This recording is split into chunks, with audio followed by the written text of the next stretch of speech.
This next lesson that you're about to watch is a response to a question that a student asked me in class one time, and I think it's such a great question.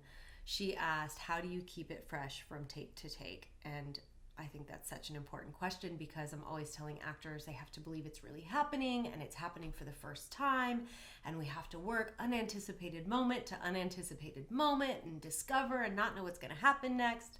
But then you get on a movie set or a television show and you have to do it over and over and over again like it's the first time every time. Or if you're doing a play, you have to do that performance every night as though it's really something that you're living through for the first time ever.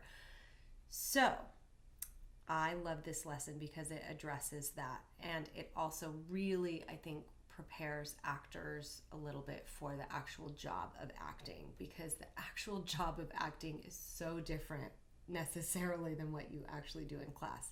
So you'll see what I mean here. But one thing I want to let some of you know, if you're really, really new to the work, or if you haven't been on a television or film set before, I want to introduce to you a term. It's back to ones. Back to ones is what the first AD usually will say when he wants everybody to get back to their first position. So your first position is wherever you were standing on the set when the scene started. And so after a take, or if there's some kind of mess up, for whatever reason, the director has to say cut and they need to do it again, the first AD will say back to ones, and everybody has to go back to their first position and to start the scene over. So that's why I titled this lesson Back to Ones. So now you all know what it means if you didn't before, and I think I say it a couple times in the lesson, so that'll give you a little context. But I think there's a lot to learn here, so enjoy. Oh, like you have to keep doing it over and over again? Yeah. So that's another thing that you get better and better at doing too. But I'm sure you've heard me say that your job is to know what the character knows when the scene starts, and then really listen. And that's the job. And sometimes you've got to do it over and over again, right? So it's like back to ones. It's like, okay, I got to know what the character knows when the scene starts, and that's it. And then I got to really listen again. I mean, it's just active listening over and over and over again. For me, a little trick that I learned at a certain point was, particularly because I used to be so afraid to lose my preparation. Even if I was in class, and I was prepared for something, I would have such a hard time, just interacting with other human beings and talking about your week or whatever, because I would be so afraid my preparation would go away. And my teacher called me out on it. He was like, listen, crazy pants. He's like, you have to be able to prepare and then go to set and go to craft services and get a snack and go talk to the wardrobe people and go, sign papers in the production office and then go show up and do your scene. You have to be able to do that. You want to be someone that people want to have at work, especially in TV, because you're together all day, every day for a really long time. So, what's helped me is when when there's a really emotional scene that I've prepared for, is that while I'm in my preparation, I attach a little mantra to it, or a phrase or a sentence, something actable that's the through line for me and my character in that scene. Something really that can connect me to the thing, something that an internal line of dialogue that my character might be saying. So if it's a breakup scene, it might be I can't bear to lose you. You know what I mean? Please don't leave me. And if I stumble upon whatever that phrase is in my preparation, then it's there for me, so I can kind of just say it a couple times in my head, and it connects me back to the emotional life of the thing, So, but it's something, it's also and it does help. I mean, it helps me, I just saying that thing over and over again, whatever it is, if it emotionally activates me. And sometimes it's I've done this a couple times and it's it's not working on me anymore. You know what I mean? I'm now it's not affecting me. Yeah. And so I have to find something else. But it's just about everything that we work on here in the raw moments, outward focus and point of view and taking it in and being present in the moment. It's like find something else to hold on to. Like continue to discover no matter what. Every time you do the take, you go back to ones you have to do it again. You have to continue to discover because hopefully you're finding something new every time you do it.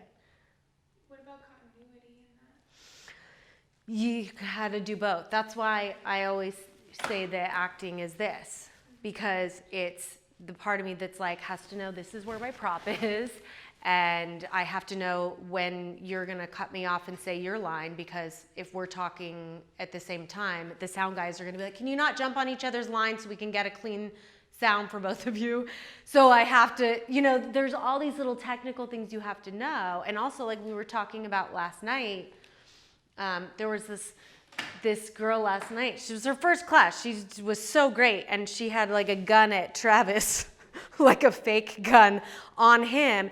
And she was like, threatening his life. And then she would like have to like back up a couple steps and like look at her script to say the next line. And I'm like, yeah, that's exactly right. Like you have to really be like on him, but you also she was kind of using both parts of her brain. But the example I used last night is, even on set, sometimes you're in the middle of a take and they're like, hold on a second, keep rolling, but Jesse, can you just move the gun so it's pointing like 6 inches to the left of him? And you're like, okay. Yeah, look over there too. So don't look at him. No, it looks weird for the eye line. Look to the left of him.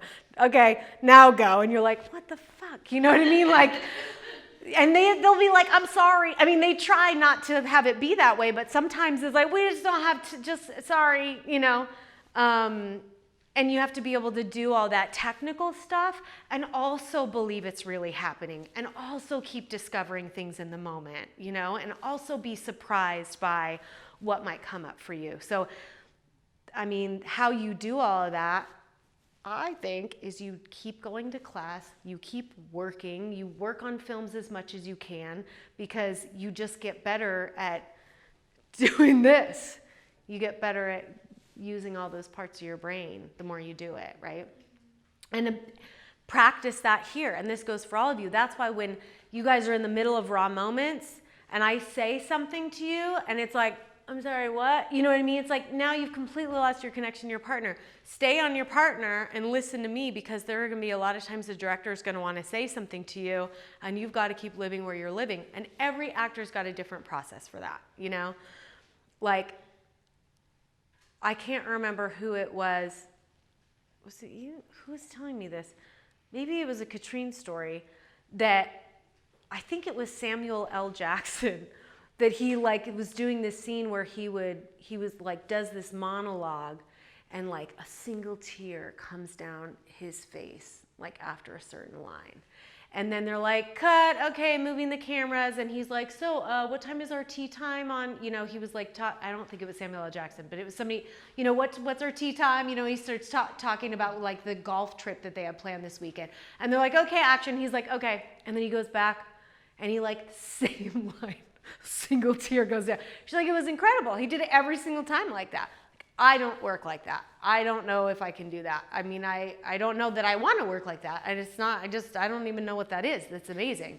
But for me, it just looks different every time, kind of, because it inherently is a different moment if it's really happening. Like if you're really living it, it's not going to be the same. So what I always say is, don't ever try to recreate your performance. So like all those times that it's like, cut, do it again, cut, do it again.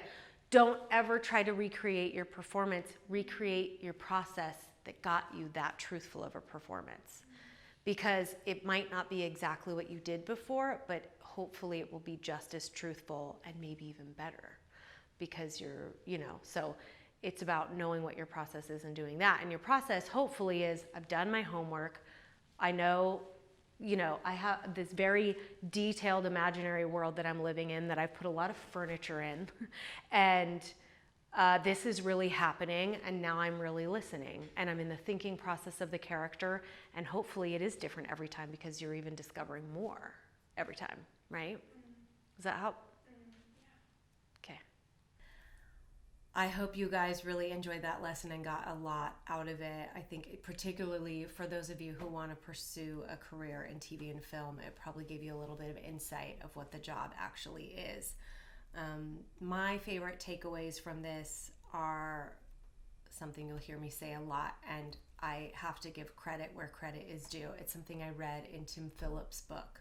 He wrote a book called Audition for Your Career, Not the Job. So there's a little reading suggestion for you. I love it. It's a great book, and he sounds like a brilliant teacher. I've never met him, but I love something that he says, and I say it in the lesson, as you've heard, that your job is to know what the character knows when the scene starts, and then listen and discover. And I think that's so important, because we have to know what the character knows, and then we have to go back to ones and we have to unknow what we discovered, right?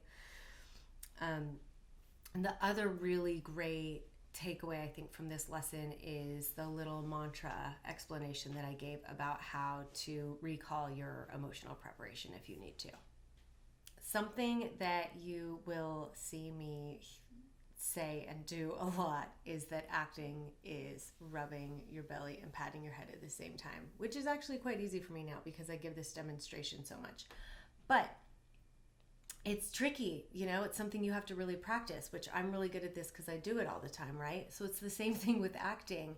You have to use both sides of your brain. The technical part has to be something that you can do every time, and then you also have to really be available to the moment every time and really be living it and discovering and just really surrender and go on the ride. So that's why it's so important to be in class and study and practice doing that, because just like this, it gets easier and easier to work both those sides of your brain when you actually have to do the job of acting, the more that you do it. And it doesn't just have to be in class. Make a film with your friends. I mean, we have iPhones now, so make projects, practice acting, write scripts, and make little shorts. You can actually go to mockscience.com.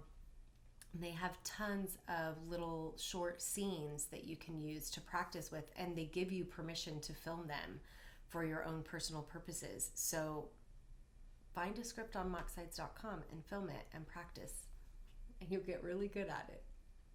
My favorite takeaway from this lesson that I really feel the need to say again, and maybe go back and watch the video again, is when I talk about how it really has to be different every take because it's inherently a different moment. So if we're really living in the scene like it's another moment in our lives, which it should be that truthful for you, and your imagination should be that committed that it's really happening, that it really does feel like another moment you're living in your life. And if that's true, you can't recreate a moment. You just can't. It's inherently going to be different because it's a new moment.